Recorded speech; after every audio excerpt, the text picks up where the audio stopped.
Hi, very good evening. Railway previous క్వశ్చన్స్కి సంబంధించి ఈరోజు అయితే మనం కొన్ని క్వశ్చన్స్ నేర్చుకోవడానికి ట్రై చేద్దాం. సైన్స్ క్వశ్చన్ మాత్రమే ఈరోజు ఫోకస్ చేద్దాం. సో ముందుగా మన యొక్క యాప్ లాస్ట్ బెంచెస్ అనే యాప్ని డౌన్లోడ్ చేసుకోండి. లింక్ డిస్క్రిప్షన్లో ఇచ్చాను అండ్ టెలిగ్రామ్ ఛానల్లో కూడా జాయిన్ అవ్వండి. సో తెలుగులో ఇప్పటి వరకు లేనటువంటి ఒక బుక్ అయితే మనం రిలీజ్ చేయడం జరిగింది. అదే రైల్వే ప్రీవియస్ ప్రశ్నలకు సంబంధించి 8,000+ క్వశ్చన్స్కి సంబంధించి కంటెంట్ ఏంటి, ఎలా ఉంది అని చూడాలనుకుంటే వీడియో లింక్ డిస్క్రిప్షన్లో ఇచ్చాను, ఒకసారి చూడండి.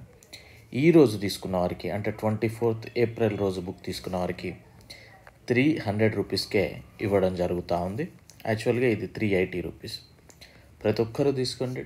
ప్రతి ఒక్క ఆస్పిరెంట్ దగ్గర ఉండాల్సిన పుస్తకమైంది. ఓకేనా, రైట్. అండ్ మన యొక్క యాప్ డౌన్లోడ్ చేసుకున్న తర్వాత కోర్సు తీసుకునే ముందు యూట్యూబ్లో కొన్ని క్లాసెస్ చూడండి. డెఫినెట్లీ మీకు రైల్వేకి ఉపయోగపడుతున్నాయని మీకు అనిపిస్తే తీసుకోండి. ఖచ్చితంగా రైల్వే ఎగ్జామ్స్కి ఏం కావాలో అవి మాత్రమే ఉంటాయి, అంతకంటే ఎక్కువనైతే ఎక్స్పెక్ట్ చేయకండి. మీకు ఇక్కడ ఈచ్ సబ్జెక్ట్ మీకు అందరికీ అందుబాటులో ఉండే కాస్ట్లే 60 రూపీస్ ఆ విధంగానే ఉంటుంది. గ్రూప్ డి అయితే మీకు 150 రూపీస్. ఇవన్నీ కూడా మండే నుండి యాక్చువల్ ప్రైజెస్కి అయితే వెళ్ళబోతూ ఉన్నాయి. సో తీసుకోవాల్సిన వాళ్ళు ఇప్పుడే తీసుకోవడానికి ట్రై చేయండి.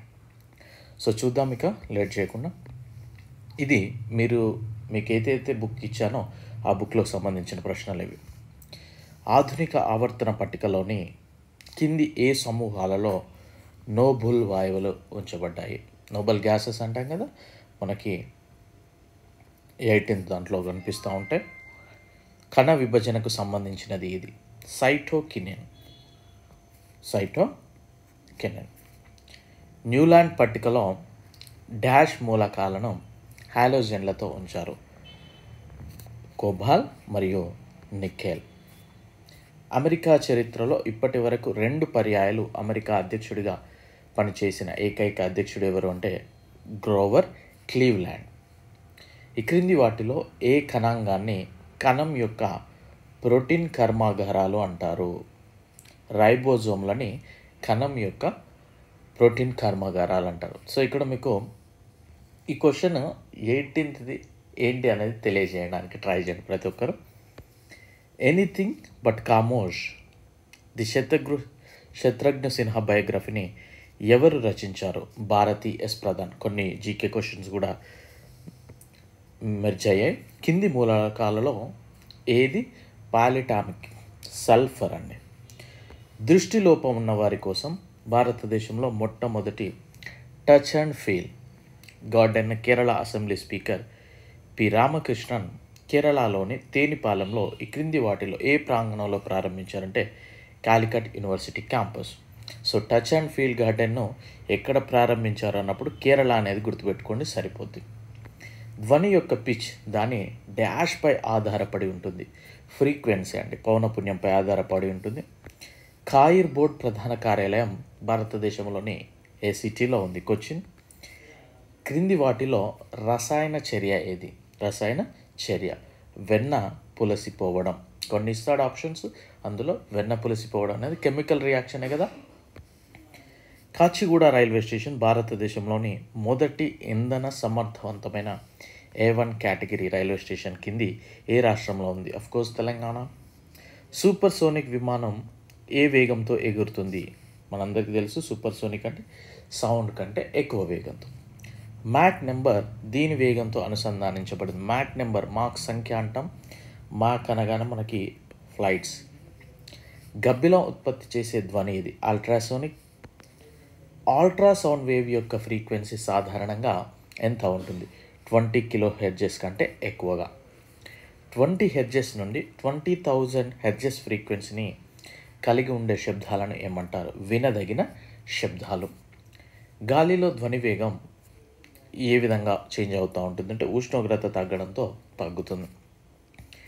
ఈ తరంగాలు వాక్యూమ్ ద్వారా ప్రసారం చేయబడు. వాక్యూమ్ ఇన్ ద సెన్స్ శూన్యము. సో ధ్వని. అదే కాంతి అయితే శూన్యంలో అత్యంత వేగంగా ప్రయాణిస్తూ ఉంటుంది.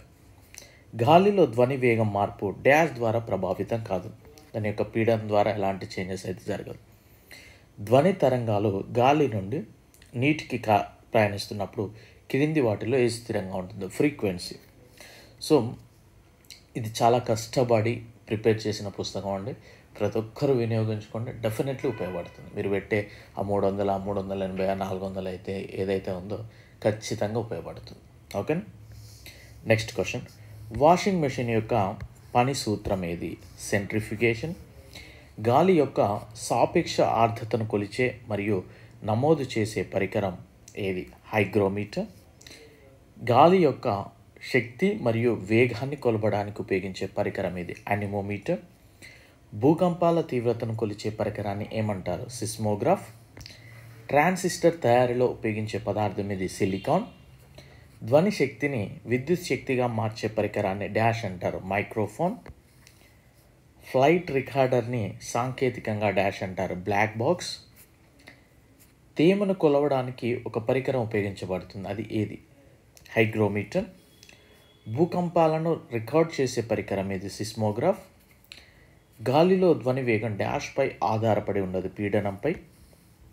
చెరకు యొక్క చక్కెర అనేది ఒక కార్బోహైడ్రేట్. ఆకుపచ్చ పండ్లగా ఉండే కృత్రిమ పండ్లను పండించడానికి ఉపయోగించే వాయువు? ఇథిలిన్. అంటే మనం ఇథిలిన్ వాడే ఇప్పుడు మ్యాంగో సీజన్ ఇంకో కొద్ది రోజులు రావాలి, బట్ అప్పుడే అమ్మేస్తూ ఉన్నారు మార్కెట్లో. సాధారణ ఎరువులలో అత్యంత అవసరమైన 3 మూలకాలు: నైట్రోజన్, పొటాషియం అండ్ భాస్వరం.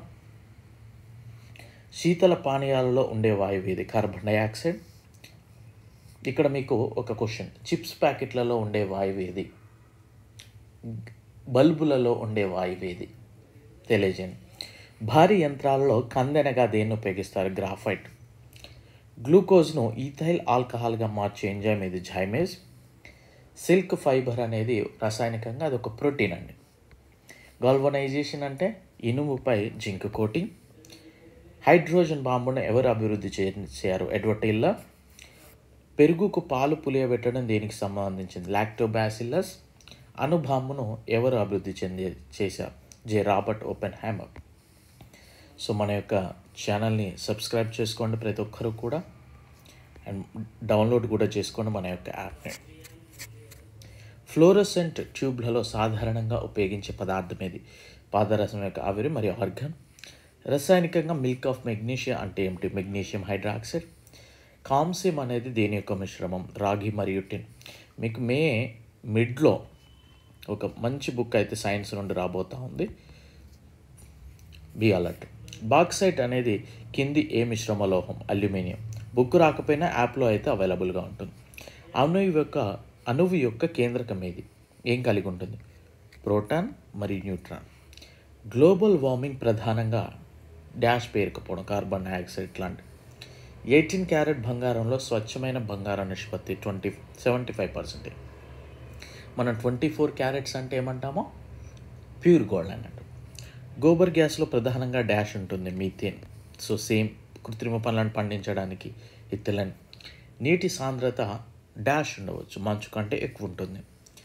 ఆవిరిని వాటి ద్రవ స్థితికి తిరిగి మార్చడాన్ని సంక్షేపణం. బేకింగ్ సోడా యొక్క రసాయన నామం ఏమిటి? Sodium bicarbonate. మానవ రక్తం యొక్క pH డాష్ మధ్య ఉంటుంది? 7.5 to 8. పొగ బాంబుల తయారీలో దేనిని ఉపయోగిస్తారు? భాస్వరం. జర్మన్ సిల్వర్ దేని యొక్క మిశ్రమం? జింక్, రాగి మరియు నికెల్. ప్లాజ్మా ఇందులో ఉపయోగించబడుతుంది? ఫ్లోరోసెంట్ బల్బులో. సిన్నభారి యొక్క రసాయన మార్పు? HGS, mercury sulphide. క్లోరోఫామ్ యొక్క అనుభావిక సూత్రం? CHCl3. కాల్షియం కార్బోనేట్లో కాల్షియం శాతం 40%. పదార్థం యొక్క సరళమైన రూపం ఇది? ఆఫ్కోర్స్ వాయు రూపం. అత్యల్ప సాంద్రత కలిగిన పదార్థం ఇది? వాయువు. సో ఈ క్వశ్చన్స్ అయితే మీరు నేర్చుకోవడానికి ప్రయత్నం చేయండి. అండ్ ఫస్ట్ క్వశ్చన్ అది మీరు 18 మాత్రమే ఇచ్చాను, దాని పక్కది ఏంటి అనేది తెలియజేయడానికి ట్రై చేయండి. మీకు అప్డేట్ కూడా ఇచ్చాను ఆల్రెడీ, ఓకే. అండ్ మన యొక్క యాప్ డౌన్లోడ్ చేసుకొని ప్రతి ఒక్కరి బుక్ తీసుకోవడానికి ట్రై చేయండి, okay. I wish you very good luck. Thank you, bye.